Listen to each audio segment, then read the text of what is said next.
Om Amriteshwaraya Namaha. Good evening to one and all. This is Tanmayi from SYEEE. I welcome you all on behalf of Ayad to the 8th day of Navratri celebrations by Ayad Amritapuri. Navratri honors the Devi, the great goddess and divine mother. Before continuing with the session, let us invoke the blessings of the Almighty with a prayer. I request Harinandana from S3 and MA English for the prayer.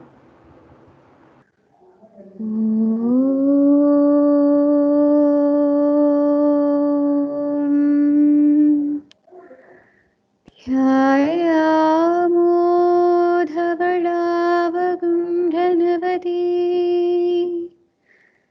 तेजोमयीं नैष्टिकीं स्निग्धापाङ्गविलोकिनीं Bhagwati मन्दस्मितश्रीमुखी वात्सल्यामृतवर्षिणीं सुमधुरं सङ्कीर्तनालापिनीं श्यामाङ्गीं मधुसिक्तसूक्तिम् अमृतानन्दात्मिका Ishwari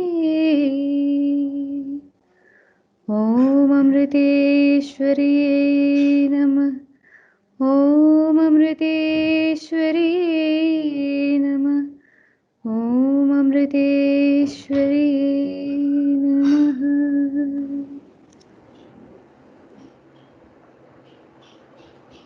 Thank you, Harinandana.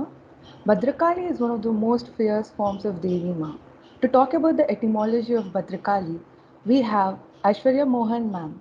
She started off her career as a computer engineer and now she is working in the Department of Cultural Education in Amritapuri campus.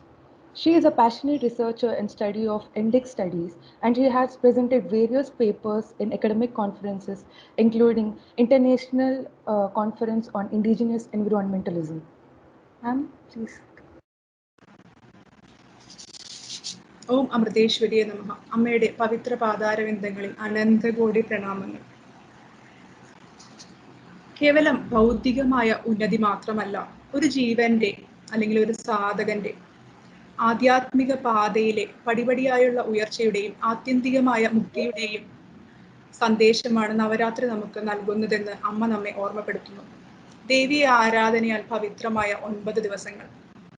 ഇന്ന് 8ാം ദിവസമായ ഇന്ന് നാം മഹാഗൗരിയായാണ് ദേവിയെ ആരാധിക്കുന്നത്. ഇനി നമുക്ക് വിഷയത്തിലേക്ക് കടക്കാം. ഭദ്രം കലേതീതി ഭദ്രകാളി. ഭദ്രം എന്ന വാക്കിന് സംസ്കൃതത്തിൽ പല അർത്ഥങ്ങളുമുണ്ട്. അതിൽ ചിലത് മംഗളം, നന്മ, രക്ഷ എന്നെല്ലാമാണ്. കലേതി എന്നാൽ നൽകുക, വർദ്ധിപ്പിക്കുക, സംരക്ഷിക്കുക എന്നെല്ലാമാണ് അർത്ഥം. ഇതി എന്നത് എന്ന അർത്ഥത്തിലാണ് എന്ന് സൂചിപ്പിക്കുന്നതിന് വേണ്ടിയാണ് ഉപയോഗിച്ചിരിക്കുന്നത്. ഭദ്രം കലേതി ഇതി ഭദ്രകാളി. മംഗളം നൽകുന്നവൾ, നന്മ ചൊരിയുന്നവൾ എന്നെല്ലാമാണ് ഭദ്രകാളിയുടെ അർത്ഥം. കൽ എന്ന ധാതുവിൽ നിന്നാണ് കാളി എന്ന പദം ഉണ്ടായിരിക്കുന്നത്. സമുദ്രം പോലെ പരന്നു കിടക്കുന്ന സനാതന ധർമ്മത്തിൽ കാളി സങ്കല്പത്തിന് നമ്മുടെ ഋഷീശ്വരന്മാർ കൊടുത്തിരിക്കുന്ന സ്ഥാനം വളരെ വലുതാണ്. അതിനൊരു ഉദാഹരണമാണ് കാളികോപനിഷത്ത്. ഒരു അഭിനേതാവ് ഏത് വേഷം കെട്ടിയാലും ആ വ്യക്തി മാറുന്നില്ല എന്നതുപോലെ ഏതൊരു സങ്കല്പത്തിന്റെയും ഏതൊരു ഭാവത്തിന്റെയും ആത്യന്തികമായ ലക്ഷ്യം സനാതന ധർമ്മത്തിൽ ഒന്ന് മാത്രമാണ്. അതായത് അജ്ഞാനമാകുന്ന അന്ധകാരത്തിൽ നിന്ന് ഒരുവനെ ആത്മസ്വരൂപമാകുന്ന വെളിച്ചത്തിലേക്ക് ഉയർത്തുക എന്നതാണത്. ആത്മജ്ഞാനികളായ മഹാത്മാക്കളും ഋഷീശ്വരന്മാരും കാളിയെക്കുറിച്ച് എന്താണ് പറഞ്ഞിരിക്കുന്നത്, എങ്ങനെയാണ് വർണ്ണിച്ചിരിക്കുന്നത് എന്ന് നമുക്ക് നോക്കാം. ആദ്യമായി ശ്രീരാമകൃഷ്ണദേവൻ പറയുന്നത് ഇപ്രകാരമാണ്: പ്രപഞ്ചശക്തിയുടെ പൂർണ്ണ രൂപത്തെയാണത്രേ കാളി പ്രതിനിധാനം ചെയ്യുന്നത്. മഹാകാളി, ഭദ്രകാളി, ശ്യാമകാളി, ശ്മശാനകാളി, കാളരാത്രി, നിത്യകാളി എന്നിങ്ങനെ പല രൂപത്തിൽ രാമകൃഷ്ണദേവൻ കാളിയെ വർണ്ണിച്ചിരിക്കുന്നു. കാളിയെ കറുത്തിരുണ്ട് നാം കാണുന്നത് അവളിൽ നിന്നും ഒരുപാട് ദൂരെ ആയതുകൊണ്ടാണെന്നും അല്ലെങ്കിൽ അവളിൽ നിന്നും ഒരുപാട് അകലെ ആയതുകൊണ്ടാണെന്നും രാമകൃഷ്ണദേവൻ പറയുന്നു. അവളിലേക്ക് അടുക്കും തോറും അല്ലെങ്കിൽ അടുക്കാൻ ശ്രമിക്കും തോറും നമുക്ക് മനസ്സിലാകും നിറങ്ങൾക്ക് അതീതയാണ് കാളി എന്ന്. എപ്രകാരമാണ് ഒരു തടാകത്തിലെ ജലം ദൂരെ നിന്ന് നോക്കുമ്പോൾ നമുക്ക് നിറമുള്ളതായി തോന്നുന്നത്. അപ്രകാരമാണ് ദേവിയുടെ നിറവും. തടാകത്തിന്റെ അടുത്തു ചെന്ന് കൈക്കുമ്പിളിൽ ജലം കോരിയെടുക്കുമ്പോൾ നമുക്ക് മനസ്സിലാകും ജലത്തിന് നിറമില്ല എന്ന്. ഇതൊക്കെയാണ് രാമകൃഷ്ണദേവൻ കാളിയെ പറ്റി പറഞ്ഞിരിക്കുന്നത് ചില പ്രധാനമായ കാര്യങ്ങൾ. അടുത്തതായി നമുക്ക് ശ്രീനാരായണ ഗുരുദേവൻ ഭദ്രകാളി അഷ്ടകത്തിൽ കാളിയെക്കുറിച്ച് എങ്ങനെ വർണ്ണിച്ചിരിക്കുന്നു എന്ന് നോക്കാം.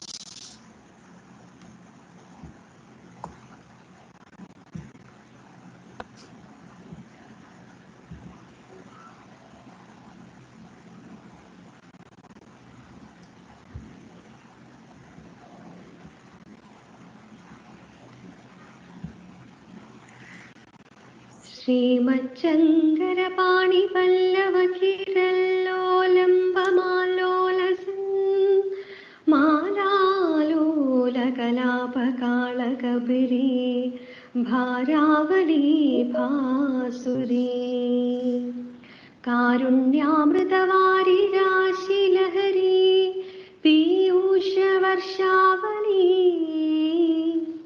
ബാലാംബാം ലളിതാളകാമനുദിനം ശ്രീഭദ്രകാളിം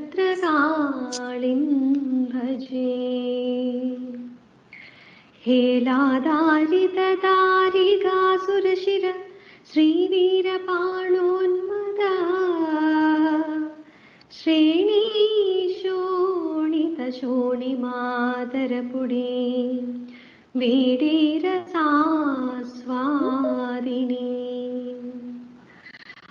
പാടീരാതിസുഗന്ധി ചൂചുകതടീ ഷാഢീ കുടീരസ്തനീ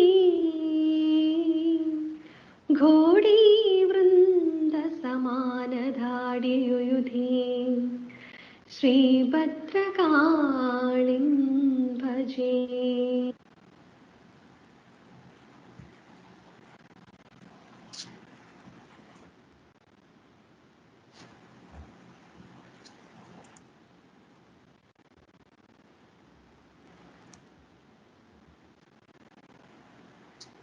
ചിത്ശക്തിയെ എന്നും ജഡശക്തിയെ എന്നും ലളിതാ സഹസ്രനാമത്തിൽ നാം ദേവിയെ സ്തുതിക്കുന്നു. ശിവനുമായി ചേർന്ന് ചിത്ശക്തിയായിരിക്കുന്നതും മായയായ ജഡശക്തിയായിരിക്കുന്നതും കാളി തന്നെയാണ്. ശിവനിൽ ജഡശക്തി ഇല്ലെന്നും ചിത്ശക്തി മാത്രമാണുള്ളതെന്നും ദേവിയിൽ ചിത്ശക്തിയും ജഡശക്തിയും ഉണ്ട് എന്നും രമണ മഹർഷി നമുക്ക് പറഞ്ഞു തരുന്നു. കാളീതന്ത്രത്തിലെ മഹാകാളിയുടെ ധ്യാനം ഇപ്രകാരമാണ്. ശവാരൂഢാം മഹാഭീമാം ഘോരദംഷ്ട്രാം ഹസൻമുഖീം ചതുർഭുജാം ഖഡ്ഗമുണ്ഡവരാഭയകരാം ശിവാം മുണ്ഡമാലാധരാം ദേവീം ലലജിഹ്വാം ദിഗംബരം ഏവം സഞ്ചിന്തയേത് കാളീം ശ്മശാനാലയവാസിനി. ആദിമായയായ അവൾ സദാ മന്ദഹസിച്ചിരിക്കുകയാണെന്നും 4 ഹസ്തങ്ങളിൽ ഒന്നിൽ വാളും മറ്റേതിൽ തലയുമാണ്, മൂന്നാമത്തേത് അഭയമുദ്രയിലും 4-മത്തേത് ഭരതമുദ്രയിലുമാണത്രേ.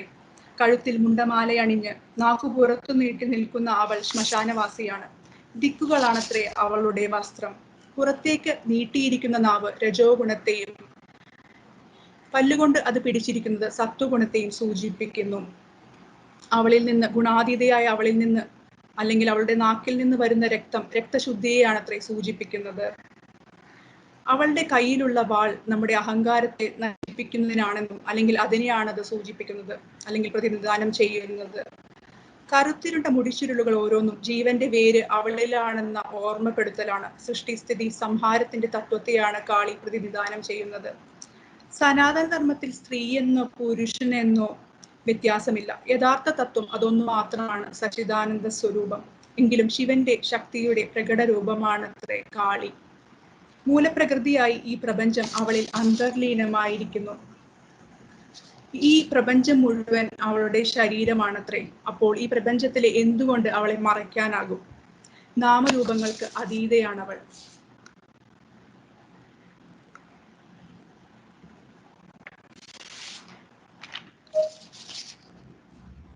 എന്നാൽ ശ്രേഷ്ഠമായ ഈ കാളി സങ്കല്പത്തെ അല്ലെങ്കിൽ പവിത്രമായ ഈ കാളി സങ്കല്പത്തെ വികലമായി ചിത്രീകരിക്കുന്നത് നാം പലതവണ കണ്ടിട്ടുണ്ട്.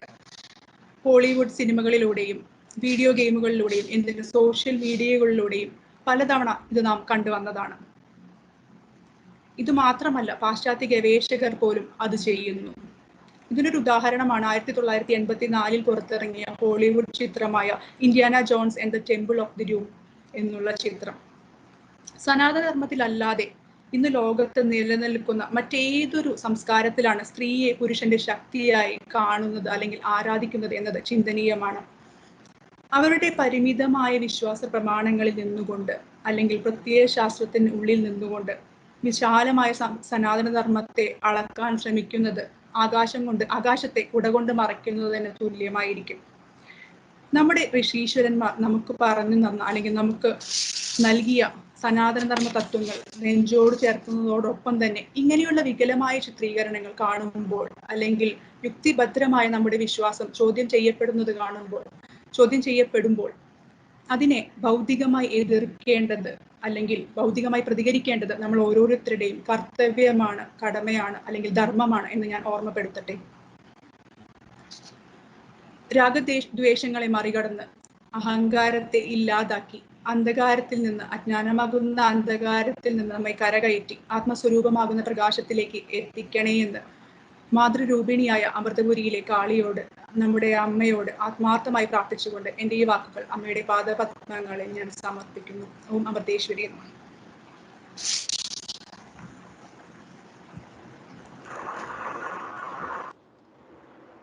Thank you so much, Aishwarya ma'am. That was really insightful. Navadurga are 9 manifestations of Durga Ma.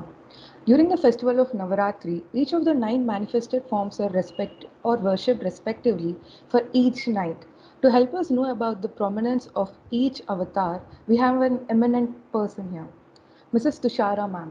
She serves as a faculty in Computer Science Department. She joined Amrita in 2002 and is a faculty in 2008. She has been with Ayad Amritapuri and also has spent time with Ayodhura. I invite Tushara ma'am.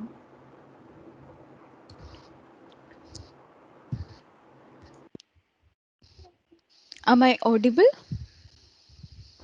Yes, ma'am. Yeah, thank you. Om Amriteshwari Namaha.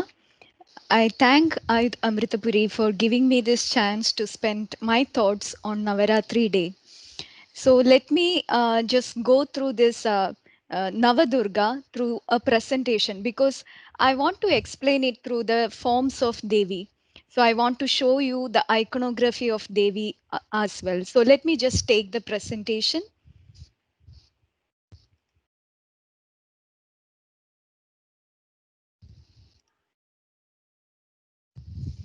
So I start by offering my pranams at the lotus feet of Goddess Durga and our beloved Amma.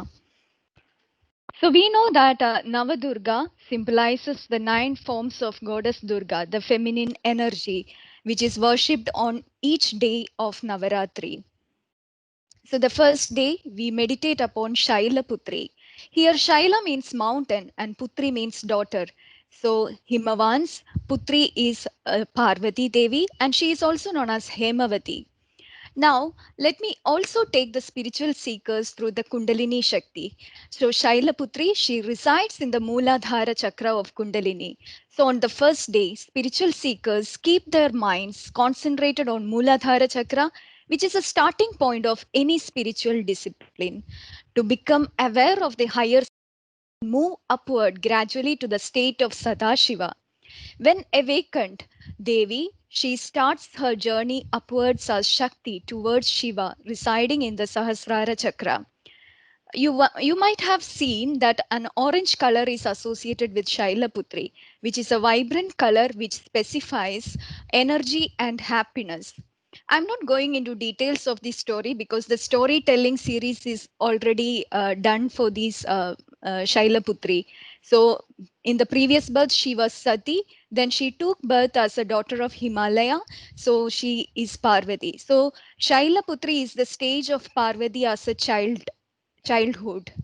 So the iconography of Shailaputri, if you see, she is depicted riding on Nandi, because of which she is also known as Vrisharuda, and she holds a trident and a lotus blossom. So the lotus represents the purity and devotion, and the prongs on the trident represents the past, present, and future.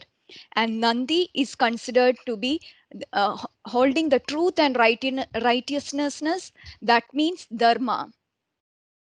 So second day, we meditate upon Brahmacharini Devi. Here word Brahma means Taba. So she is also known as Tabacharini. She signifies as the lady who practiced the toughest penance and hard austerity. So she is named Brahmacharini.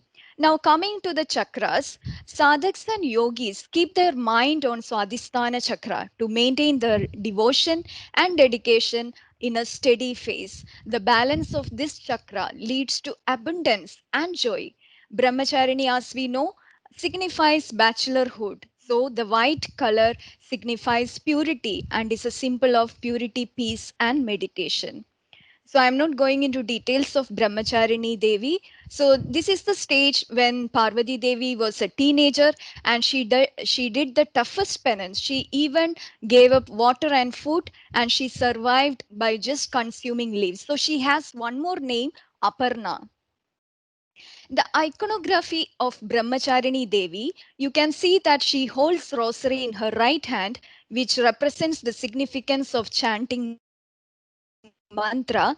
On the left hand, there is a water utensil which symbolizes fertility or marital bliss. She is the way to emancipation called moksha. On day 3, we have Chandraganda Devi. So, as the name suggests, Chandra means half crescent moon and Gandha means bell. So, she is decorated with a crescent moon on her forehead, and due to which she is known as Chandraganda Devi. She, if you see the iconography, she is ready for the war with all her weapons. It is believed that the sound of the moon bell on her forehead expels all the negative energy from her devotees. On this day, while worshipping Mother Chandraganda, who resides on the Manipura chakra, all the obstacles of a worshipper moves and he develops foresight and power of leadership. And here Devi is associated with red color, which signifies beauty and fearlessness. The story of Chandraganda, we already know. This is the married form of Devi. So we have seen the childhood, the teenage. Now we come to the married form of Devi. Here we know that Lord Shiva agreed to marry Parvati, but he comes in a terrorized form, accompanied by gods, mortals, ghosts, goblins, etc. But to avoid this embracement, Parvati transforms herself in the form of Chandraganda with 10 arms and all, and she persuades Shiva to then take the form of a handsome prince and change the marriage procession nobler, and thus the marriage occurred. So if you see the iconography of Chandraganda Devi, on the forehead we know there is a crescent moon which tells good fortune. On the left arms we have lotus which is detachment, bow and arrow which is the energy, the bell which keeps away the demons or the negative energy, and then in the right arms there is a trident which is the courage, mace which is loyalty and love, the sword is the discrimination, rosary is the concentration, and the sacred water pot, which is a symbol of fertility. And she rides on Vahana tiger, that is power. Now, on day 4, we have Kushmanda Devi. Ku means little, Ushma means energy, and Anda means cosmic energy. Now, this is the form of Devi where she carries the entire universe in her womb. So, Kushmanda here represents Anahata Chakra in spiritual practice. She is the Shakti which gives the sun its capability to give life to everyone and to create a balance in the universe. The royal blue color is associated with Kushmanda, which signifies good health and prosperity. So, as we know, when the universe was not existing and darkness was prevailing, a divine light, formless light illuminated, and which finally formed into a divine lady. And that was none other than Goddess Kushmanda. The birth of universe occurred because of the silent smile of Goddess Kushmanda. She was the one who produced the cosmic egg. She gave the light and life to the entire universe with her silent smile. So now when we see the iconography of Kushmanda Devi, in the right arms we can see lotus, which signifies purity.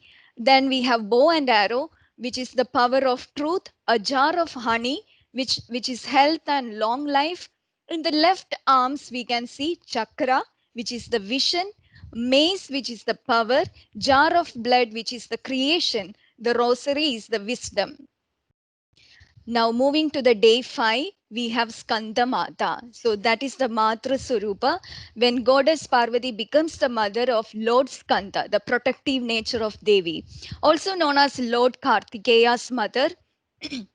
In the human body, she resides in the Vishuddhi chakra or throat chakra. Vishuddha means pure in all direction. In this state, worshipper feel removal of impurities and tensions of outer world and immerse themselves completely in the adherence of Mother Skanda. Now, the yellow color is associated with Skandamata, which stands for happiness and brightness. The story of Skandamata we have already heard last day. So Shiva and Parvati, their energy combines to form a fiery seed, and Agni Deva was entrusted to carry the seed to Shravana.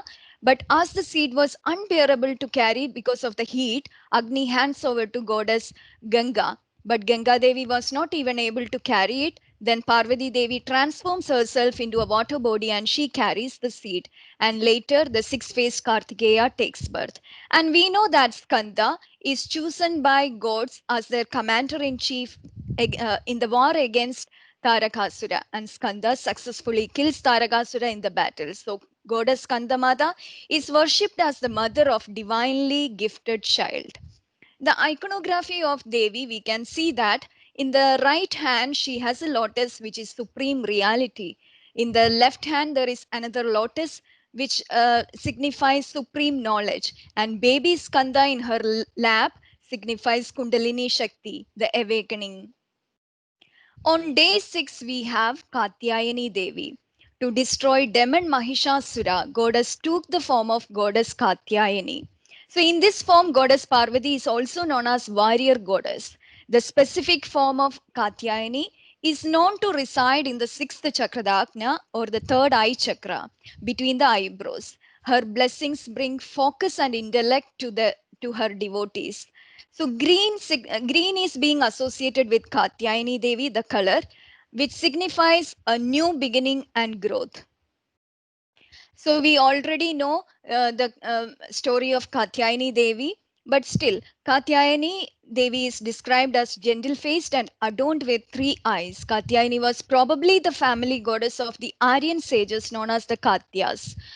So Brahma, we know that Brahma had given Mahishasura a boon that he will only be killed by a lady. So Devi, she takes the form of Katyayani to kill Mahishasura. All the god and goddesses provided their weapons and their radiance was coalesced into the auspicious form of goddess. Hence, Katyayani is also known as Mahishasura Mardini. Now, when we talk about Mahishasura, who is Mahishasura? He is the epitome of Rajas, of negative nature, which is accompanied by Kama and Artha. So this is nothing but which is hidden in every one of us, the Kama and the Artha. So Devi takes the form of Katyayani to kill this epitome of Rajas, which is of negative nature. Devi herself is an epitome of Rajas, but of positive nature. So it is a battle between the positive and negative nature of Rajas. Now we have the iconography of Katyayani where in the right arm she takes Abhaya Mudra and Varada Mudra, which is the detachment of fear and calmness. In the left hand we can see a lotus, which is purity of mind, a sword, which is power, and she rides on a lion, which tells command over subconscious thoughts.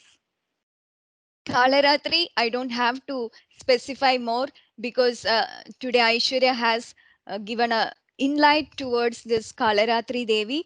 So I'm not going into detail, as well as yesterday Amrita and Ashish also has given a briefing on Kalaratri Devi. So I will just go very fast. So Kalaratri Devi is also known as Shubhankari, one who does good. So she is also known as Kali. It is said that she makes her devotees fearless. Now, on the 7th day, the devotees worship her in the Sahasrara Chakra. For such a striver, the door of all the cities of the universe start opening. This day, the sadhaks with all his faculties is identified with the mother Kalaratri. So whatever he has acquired through his sadhanas helps him to identify with mother Kalaratri. The gray color is associated with Kalaratri Devi, which signifies strength of transforming. Now, we know that Kalaratri Devi killed Chanda Munda and Rektabija, who were sent by demon Shumba and Nishumba. And Rektabija, we know that he could multiply from every drop of his blood which fell on the ground. Now, let us just go a little bit into Chanda Munda and Rektabija. Chanda is nothing but raga, the passionate pursuit. Munda is the dvesha, introverted withdrawal, and Rakta Bija is nothing but the chitta vrittis or the thought processes. So we know that when we think something, it keeps on multiplying. So that is what it signifies, Rakta Bija's replicative power. So Devi's slaying of Rakta Bija symbolizes that awakening through the destruction or cessation of these vrittis. Now, iconography of Kalaratri, I'm not going because Kali, Aishwarya has already covered. So we know that she rides on a donkey and in her left hand, she holds a cleaver and a torch. And in the mudras of giving and protecting, she has a necklace which is shining like thunder. She has three eyes, which is the past, present, and future. And flames appear through her nostrils when she inhales or exhales air.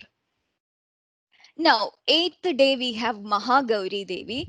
In this form, Devi, due to her extreme fair complexion, she is known as Mahagauri. Now, Gauri refers to clean and pure. So, Mahagauri is the bright ray of hope, spreading the waves of love in the universe. Now, Mahagauri Devi, she resides in the Sahasrara crown chakra. And the devotees reach the Sahasrara chakra due to the Navadurga process, that is the inspiration, learning, practice sadhana, clear out negativities, etc. Finally, you reach Sahasrara Chakra. Mother Gauri enlightens the spiritual seeker and removes fear of birth by granting salvation. So, a purple color is associated with Mahagauri, which signifies the power of intellect and peace. Now, we already know the story of Mahagauri. So, Parvati, actually, Kaushigi is a form which formed from Parvati Devi when she took a dip in Himalayas. And Parvati Devi gives her white fair complexion to Kaushigi, thus naming Mahagauri. Later, Kaushigi slays Shumba and Nishumba. So, the story I'm not going into. Now, let's see Shumba and Nishumba. If Shumba is the ego, the ahangara within us, Nishumba is the tag along sibling, the persistent clinging sense of attachment, mamata. Nishumba is as dear to Shumba as life itself because the ego cherishes its attachment to body, mind, possessions, and all other adjuncts that shaped its identity. Now, during the battle between Devi and Nishumba, he was knocked down to the ground. Even then, he rises up again in a horrifying desperation and he forms into 10,000 armed monster, grasping as it were all the countless pieces of his individuality. So we know that every one of us have some kind of, ego that tells that I am this, I am that. So these are the individuality within us. So what happens here to Nishumba? Devi shatters all this individuality at the spot. Then with her spear, she penetrates his heart. What does that signify? A spiritual awakening dawns only after the experience of great pain, a severe wounding of the heart. Then the spiritual awakening happens. Then she slays him with the sword of knowledge. So that enlightenment she is giving to Nishumba. Similarly, Shumba is also defeated by Devi. Even after his brother Nishumba was slain, the attachment still persists and Shumba starts fighting with Devi. Here, the Nishumba and Shumba is nothing but our ahangara, our attachment within us. So we have to pray to Devi to kill this ego and attachment. Now, the iconography of Mahagauri, you can see that in the right arm we have trident, which is auspiciousness, and then Abhaya Mudra, which is pure intention. And she, in the left hand, she has Varada Mudra, which is generosity, and Tampurain, which is invoking spiritual experience. Now, the final day, on day 9, we have Siddhidatri Devi. She is the Mula Rupa of goddess Parvati who is merged with Shiva. When our minds are completely matured and we are ready to shoulder additional responsibility, we experience perfection due to Siddhidatri Devi. In spirituality, seeker moves in the divine abode of Devi, drinking the nectar of her favor. He becomes completely devoid of lust and enjoyment. The absolute nearness of the goddess becomes the only aim of his actions. After acquiring position, there remains nothing for him to require. The color peacock green is believed to fulfill the desire of devotee. Now, I'm not going into the story. So, the Universal Mother, when she projected the creation of universe, at that time she gave 8 siddhis, very rare siddhis to Shiva. What are those rare siddhis? Anima, ability to change the physical size to smallest. Mahima, changing the size to the largest. Garima, becoming infinitely heavy. Laghima, becoming weightless. Prapti, having access to all places. Pratambhya, generating any desire. Ishitwa, having sovereign lordship. And Vashitwa, controller of all things. Finally, Devi merges to Shiva, becoming Ardhanarishwar. So here we can see that in the right arm, Devi has a discus, which is the conscious mind, a mace, which is the primeval knowledge. And in the left arm, she has a trident, which is the 3 aspect of goddess.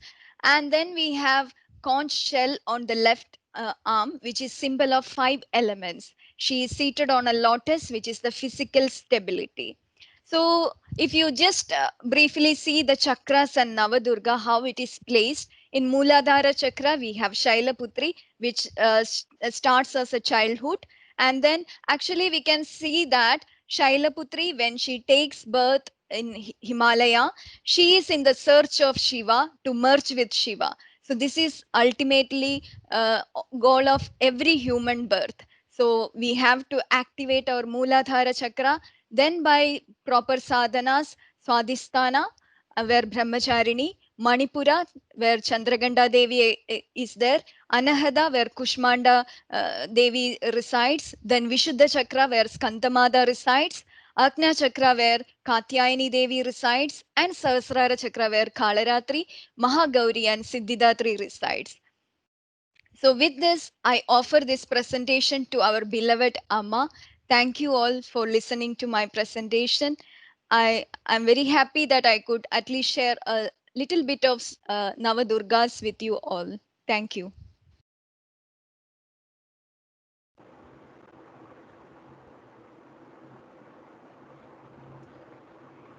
Thank you so much, Tushara ma'am, for enhancing our knowledge about all the Navadurgas. It is time for story revival about Annapurna, an aspect of Devi Ma, goddess of food and nourishment. Annapurna is combination of 2 words. Anna means food and Purna means completely. Annapurna is a goddess of food and is an avatar of Parvati. Now let's go. Lord Shiva and Goddess Parvati were once playing the game of dice. The game started getting interesting and they started betting their things. Parvati kept her jewelry and Shiva kept his trident. And as the game went on, Shiva lost his trident. So to as in win back the trident, Shiva kept his snake. And even this time he lost in the game. And as the game goes on, he lost everything, even including his begging bowl. Shiva felt very humiliated and went to the deodar forest to meet Lord Vishnu. Lord Vishnu approached Shiva and told him everything about what happened. Lord Vishnu then told Shiva to play the game again. He told him that he'll win back everything he lost in the next game. Shiva took Lord Vishnu's advice and went back to play the game again. Goddess Parvati became suspicious of Shiva's sudden turn of the fortunes that led him to win the game. She called him a cheat. This led to an argument between Shiva and Parvati. He told Lord Vishnu appeared as he could not take the fight anymore.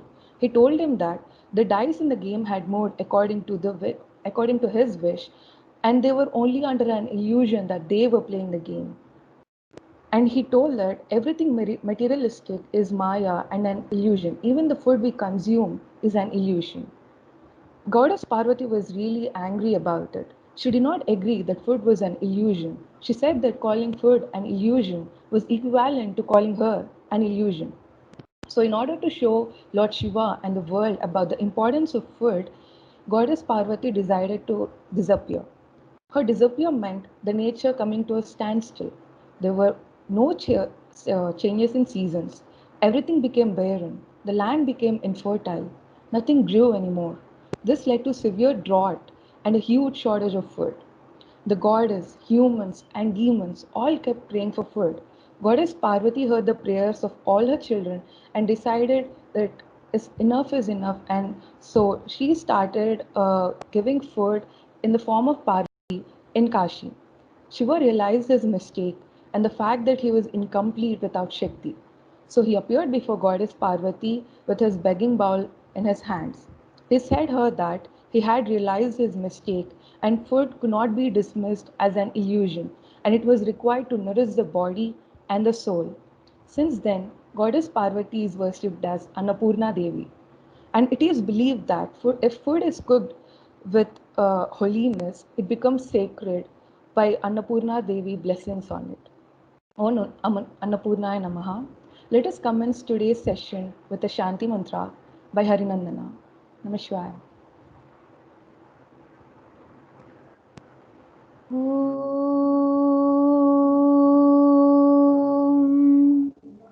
लोका समस्ता सुखिनो भवन्तु लोका समस्ता सुखिनो भवन्तु लोका समस्ता सुखिनो भवन्तु ॐ शान्ति शान्ति शान्तिः ॐ श्री गुरुभ्यो नमः हरि ओम्